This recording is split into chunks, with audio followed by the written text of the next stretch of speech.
who say they want to make America great again are trying to dismantle the U.S. government and replace it with Trump's vision. But it's time to look at the far-right company he keeps. Concerns are mounting over Trump's pick to lead the Pentagon, Fox News host and military veteran Pete Hegseth. CBS News reports that Hegseth was one of 12 National Guard members who were removed as guards for President Biden's 2021 inauguration over possible extremist ties. Hegseth has tattoos associated with the white supremacist and neo-Nazi movements, including what's known as a Jerusalem cross, a symbol used by Christian nationalists. So talk about Governor Huckabee, also a proud Christian nationalist who President Trump has nominated to be the ambassador to Israel. But I wanted to stick with something you said for one moment and that you wrote about, Jeff Charlotte, in your piece. You laughed about, his biceps, but it's what's on his biceps, those tattoos. On his chest, he had inked a Jerusalem cross, a symbol of the Crusaders' holy war against Muslims and Jews. And on the flip side of his bicep, there's this featured on his Instagram, Deus vult, God wills it. It's more Crusader kitsch and popular with white supremacists. Talk more about this, and then we'll play what he has to say to, for example, to Netanyahu. So Hegseth talks a lot about his tattoos. They're important to him. He began getting them around 2016. The very first one was a cross with a sword running down the middle, which he said was a tribute to one of his favorite biblical verses, Matthew 10:34.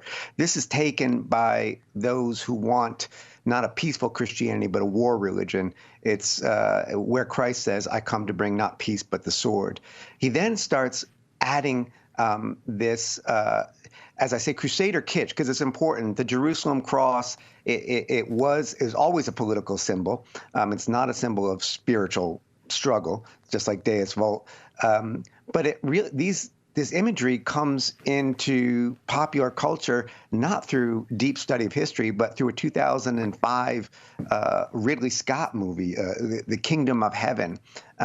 Much like the right at one point was emulating Braveheart, now they're emulating this movie, this idea of the Crusader Knight who wages holy war against Muslims, against Jews. In Hegseth's book, he talks at great length about the story of Gideon from the book of Judges. And what's interesting to him about Gideon is that Gideon's first step was to purge the enemies within. That was the first battle. And then he emphasizes another part. Gideon goes to war. And we sort of know this, these are sort of Bible stories. But the part that he really likes is that after they've won the battle, Gideon orders his men to hunt down every one of the other force. And Hegseth's words, eliminate them all. That's the idea of this sleeve of tattoos, which mixes American nationalism, an AR-15 folded into an American flag, 1775, the year the Army was founded, but also part of the sort of the mythos of J6, a group that he has had very positive things to say about. Now let's dig a little deeper into the meaning behind one of those tattoos, the Deus Vult. Let's look at the historical usage. This comes from ThoughtCo. It says the earliest evidence of Deus Vult being used as a battle cry appears in the Gesta Francorum, the deeds of the Franks. It's a Latin document written anonymously and detailing the events of the First Crusade. According to the author, a group of soldiers gathered in the Italian town of Almifi in 1096 in preparation for their attack on the Holy Land. Wearing tunics printed with the sign of the cross, the Crusaders cried out, Deus le Vult, and they said this 3 times. The cry was used again 2 years later at the siege of Antioch, a major victory for the Christian forces. Now, I find it interesting that this was the battle cry used by the Crusaders when they came against our land. And now we see Hegseth, the Secretary of Defense, prominently displaying it. Coincidence? Let's go on. It says, until recently, the phrase was only used in popular entertainment. It appeared in medieval-themed games such as Crusader Kings and in movies such as Kingdom of Heaven. It goes on to say that in 2016, members of the alt-right, a political movement known for its white nationalist, anti-immigration, and anti-Muslim ideology, began appropriating the expression. Now, do you think it's a coincidence that 2016 is also when a lot of our people woke up? So it says alt-right leaders, such as Stephen Bannon, have claimed that the West is in the beginning stages of a global war against Islamic fascism, placing current political problems within the larger history of conflict between Christians and Muslims. For this reason, some alt-right activists have fashioned themselves as modern crusaders fighting to protect Christianity and Western values. The article goes on to say Ishan Tharoor, writing in the Washington Post, argues that a whole realm of alt-right Trump supporters have imported the iconography of the Crusades and other medieval warfare into their memes and messaging. Dus Volt, or God wills it, or it is the will of God, has become a kind of far-right code word, a hashtag proliferated around alt-right social media. It says in this way, the Latin expression, like other historical symbols, has been repurposed. As a code word, it allows white nationalists and other members of the alt-right to express anti-Muslim sentiment without engaging in direct hate speech. The phrase is also used as a celebration of white Christian identity, the preservation of which is a core element of the alt-right movement.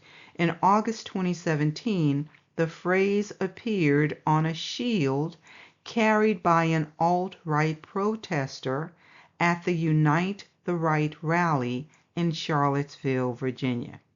As we can see, they're using codes. They're resorting to symbols and phrases used long ago. And we need to understand what those things mean, because as stated here, they are engaging in hate speech without saying it directly. Let's find out more about this war they say they're preparing for. We're going to look at a letter that was supposedly written by Albert Pike. In the letter, he predicted what would happen during 3 world wars. And just so you know, it is said that this letter never existed. But they can't explain why things from the letter happened during the first 2 wars. It's similar to the Willie Lynch letter that never existed. But let's see what this said. It says the following is a letter that speculation claimed that Albert Pike wrote to Giuseppe Mazzini in 1871 regarding a conspiracy involving 3 world wars that were planned in an attempt to take over the world. The Pike letter to Giuseppe was on display in the British Museum Library in London until 1977. This letter has been claimed by many internet sites to reside in the British Library in London, which denies the letter exists. Giuseppe was an Italian revolutionary leader of the mid-1800s as well as the director of the Illuminati. And of course, there are those who say the Illuminati does not exist either. It says Albert Pike, a historical Masonic figure, was a 33rd degree Freemason, occultist, Grand Master, and creator of the southern jurisdiction of the Masonic Scottish Rite Order. Following are apparently extracts from the letter showing how 3 world wars have been planned for many generations. So the First World War must be brought about in order to permit the Illuminati to overthrow the power of the Tsars of Russia or Tsars in Russia, and of making that country a fortress of atheistic communism. The divergences caused by the agentur or agents of the Illuminati between the British and Germanic empires will be used to foment this war. At the end of the war, communism will be built and used in order to destroy the other governments and in order to weaken the religions.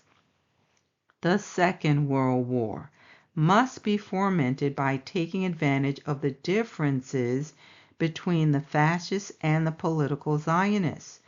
This war must be brought about so that Nazism is destroyed and that the political Zionism be strong enough to institute a sovereign state of Israel in Palestine.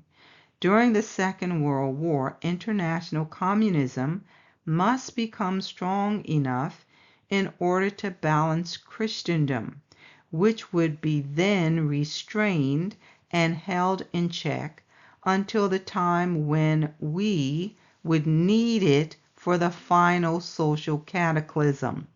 The Third World War must be fomented by taking advantage of the differences caused by the agentur of the Illuminati between the political Zionists and the leaders of Islamic world.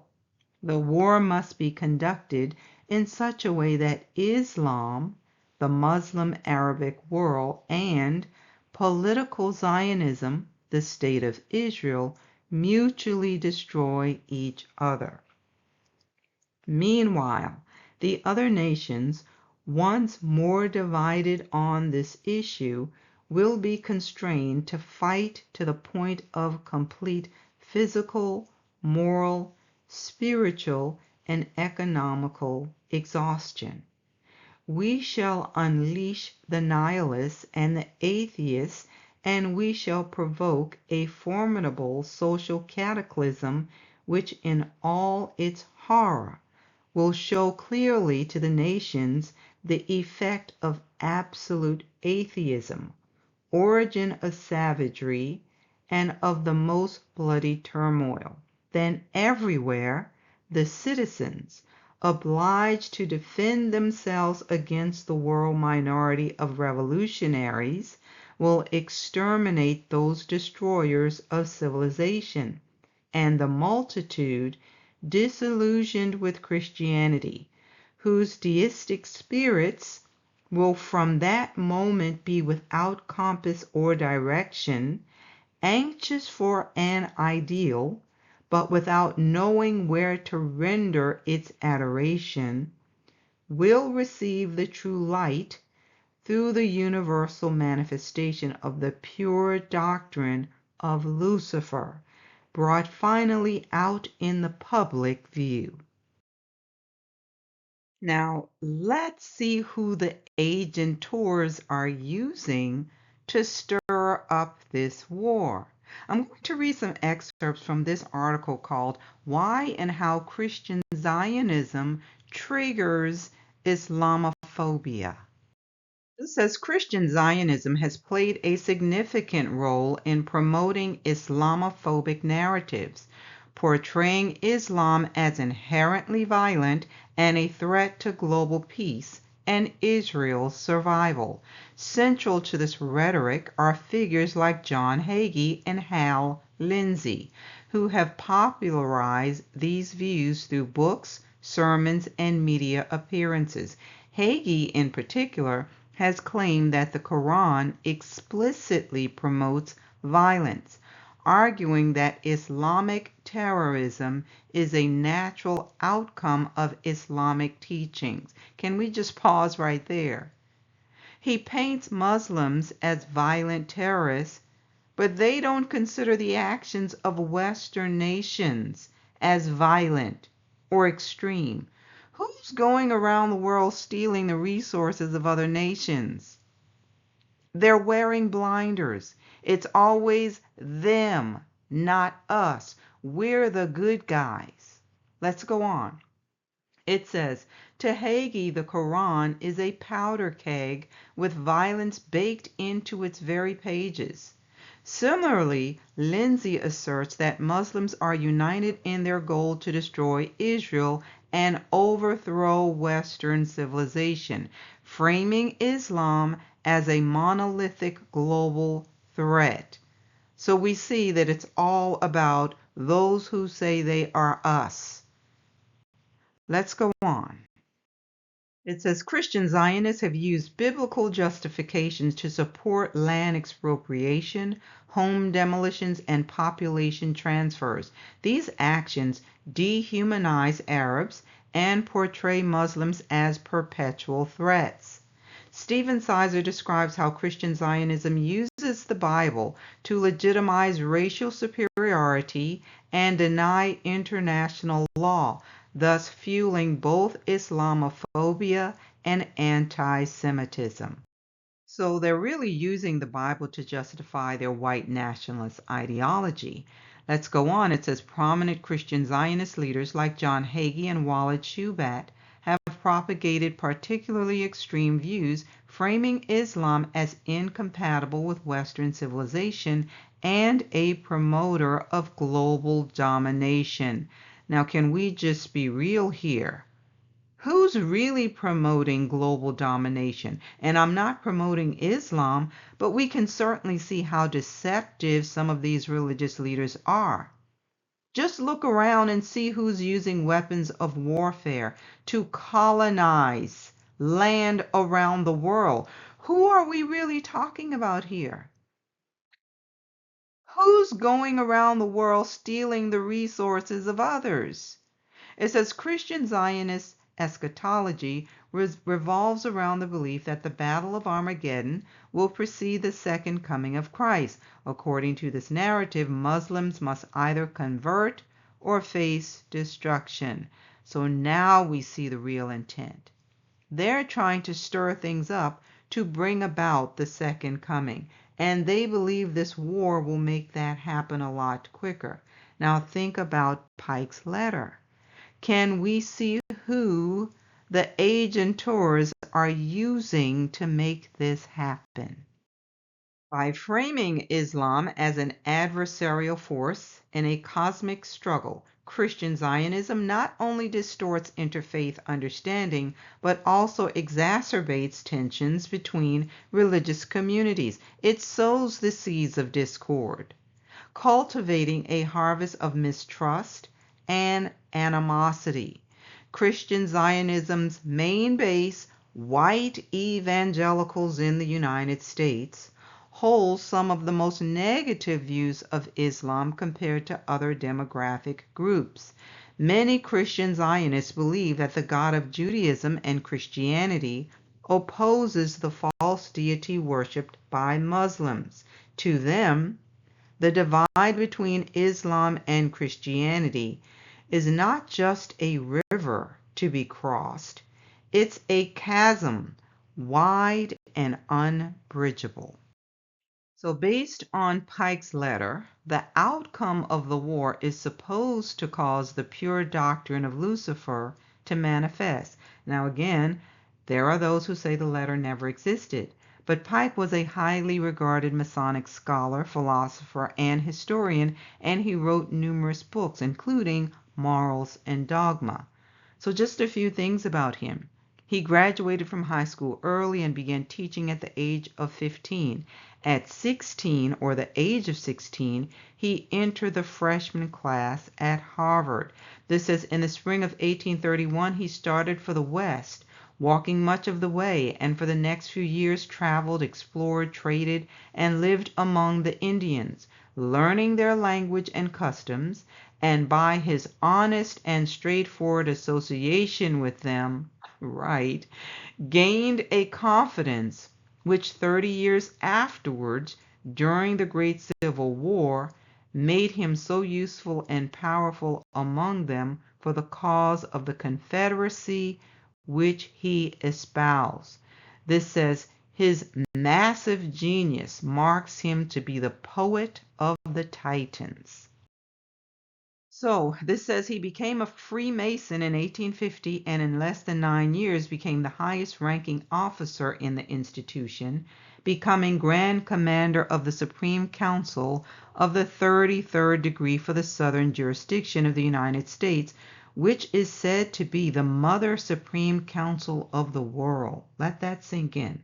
Now what's interesting is that he never published any book for sale. He printed his books at his own expense for private circulation. So yes, there's a very good chance that he did write that letter. And let's not forget that he was an occultist. Now let's make the connection to Trump. After high school, Donald Trump enrolled in Fordham University in Manhattan. Fordham is a private Jesuit institution. He's not the only one educated in Jesuit schools. So is Obama. So let's not get it twisted. We're talking about lineage and bloodline here. But obviously, those with ties to Freemasonry use the writing of Pike as a blueprint. Is it inconceivable that he would have written the letter predicting what would happen, particularly when it says these things would be orchestrated by the Illuminati? Not only that, when protesters were toppling statues or figures associated with the Confederacy, Trump expressed his displeasure, but he personally requested that a toppled statue of Albert Pike be restored. This article from The Hill says Trump called for a toppled Albert Pike statue to be restored in D.C. It says Trump called Interior Secretary David Bernhardt after demonstrators in the nation's capital pulled down the statue of Confederate General Albert Pike, CNN and NBC reported. The article says roughly 100 protesters gathered in Judiciary Square in Washington, D.C. on Friday night and eventually toppled the statue of Pike. Pike, who was also a prominent figure among the Freemasons, was the only Confederate figure to have an outdoor statue in the district.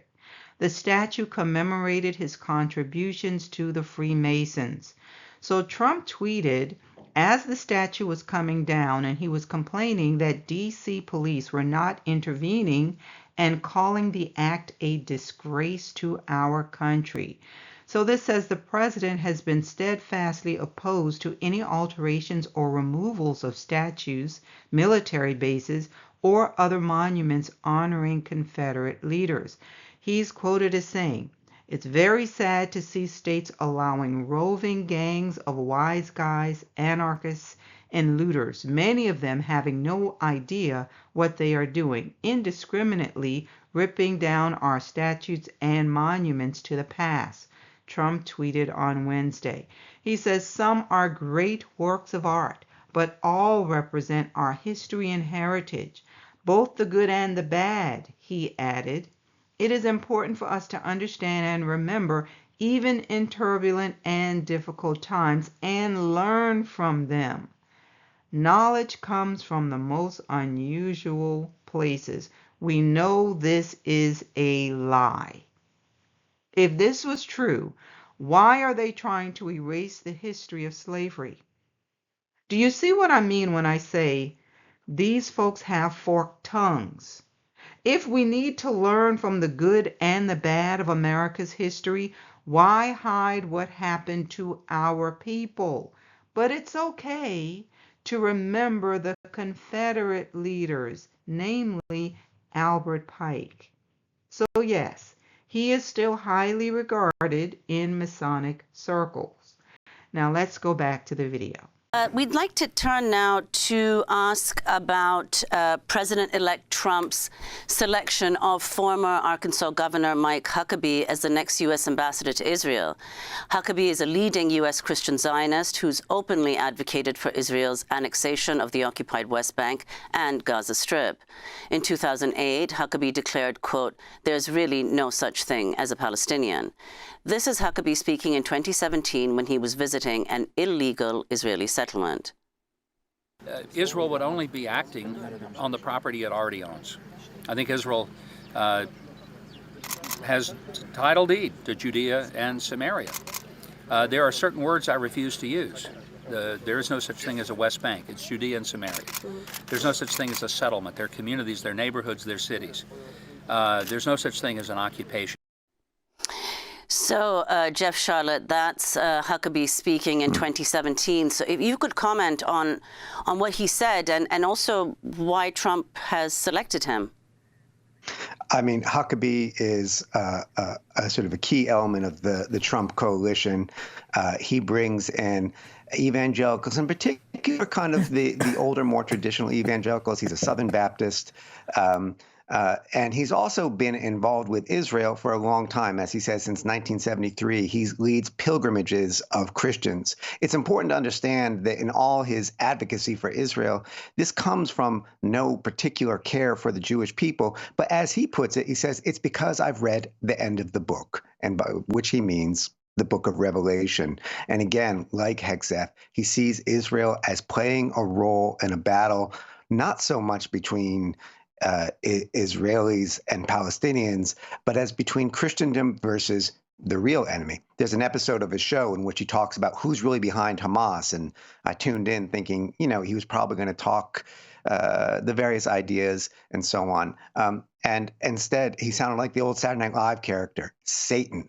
Hamas is, he argues, demon-filled. Again, not a metaphor for him. So this is the man who is sort of representing the United States and Israel now, who is as fully fundamentalist as even the furthest right element of the Israeli government right now, and sees this as a holy war.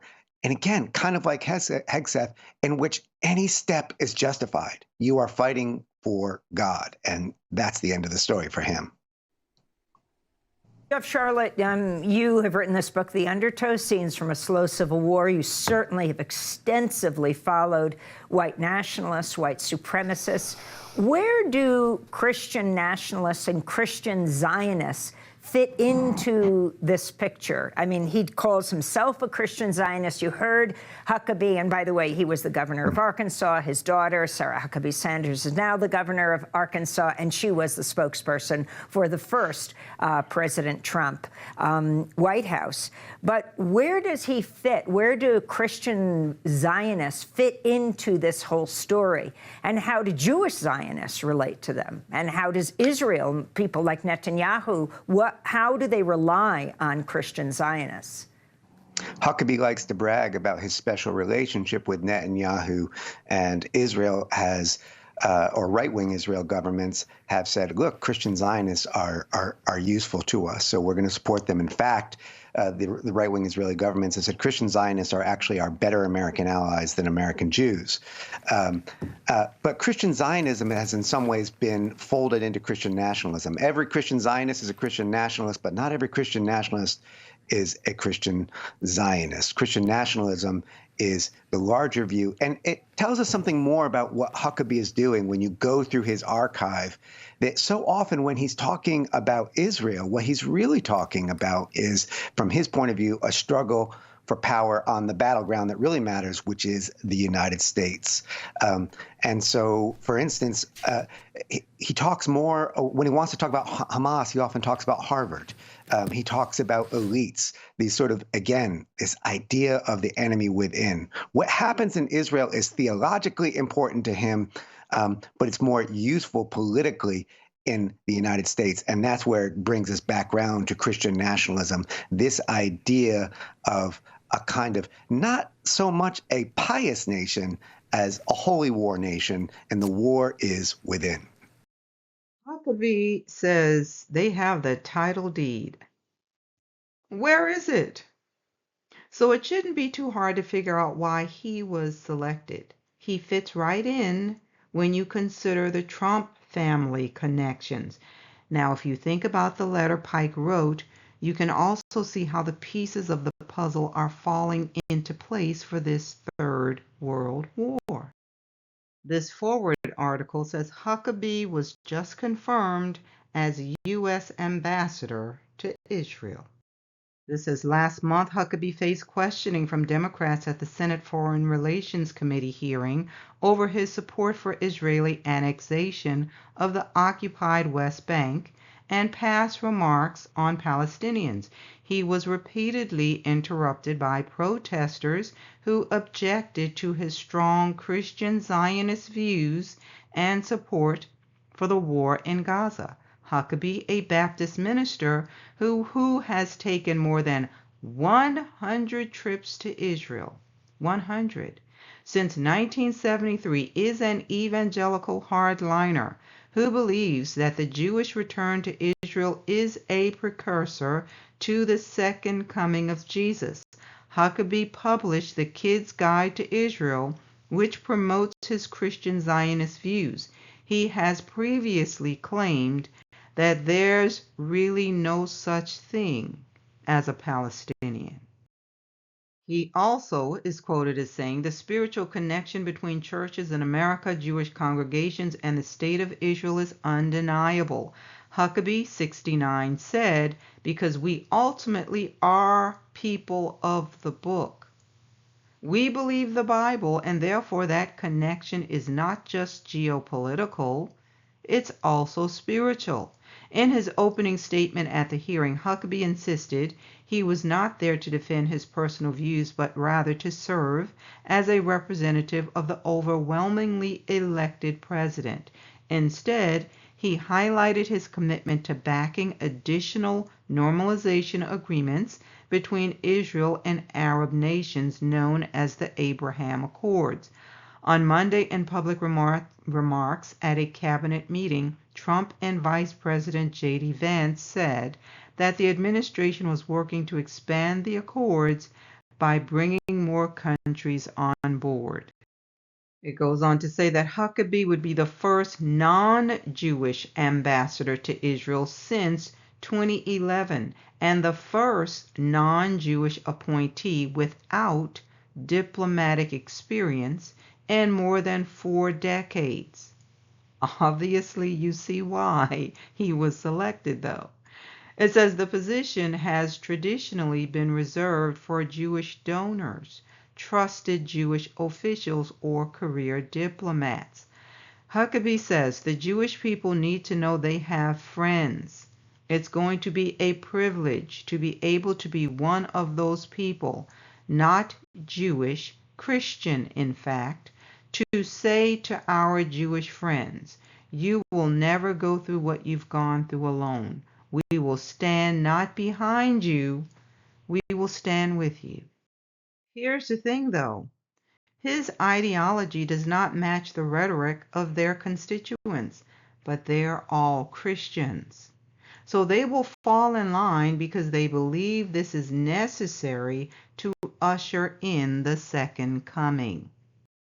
Now let me show you who these folks really are. This comes from Matthew 25 and is talking about what will happen when Messiah comes to judge the nations. It says he will come in his glory and all the holy angels with him.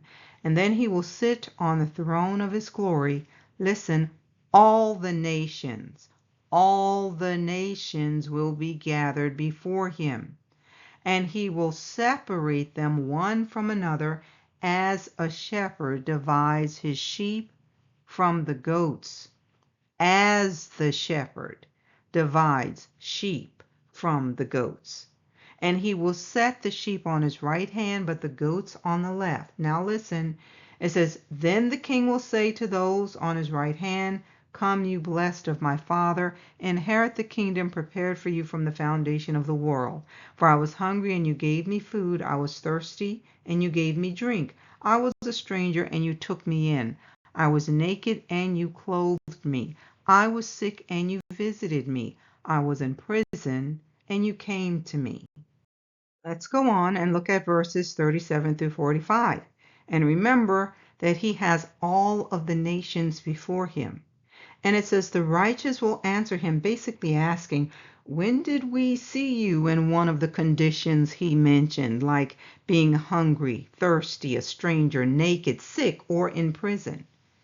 He's talking to a group about another group of people. How do we know this? Because he says in verse 40, inasmuch as you did it to one of the least of these, my brethren. He's talking to people who had mercy and compassion on his brethren. Who would that be? Israelites. He says, when you took care of them, you were doing that for me. So he takes note of those who treat his people well. Now he turns to the goats on the left and tells them to depart. You cursed, into the everlasting fire prepared for the devil and his angels. And then he tells them they saw him in one of the conditions I just mentioned, and they pretended not to see it. Much like how Christians in certain positions see the genocide going on right now. They pretend not to see it. The United States is sending the weapons over there to help them do it, but according to them, it's for the greater good. Is that what the religious leaders said during slavery? Yes, a lot of them. But a national spotlight was not placed on our suffering. So he says to them, assuredly I say to you, inasmuch as you did not do it to one of the least of these, you did not do it to me.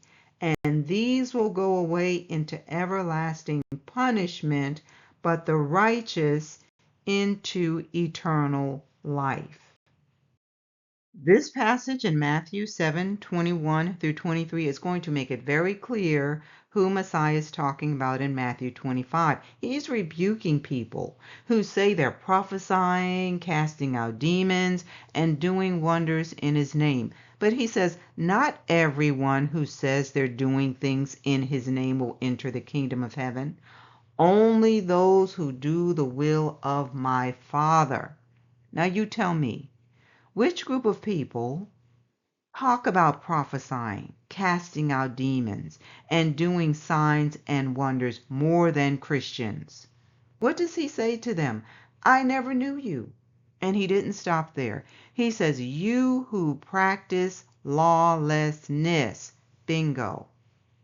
They also say the law has been done away with. We're no longer under the law.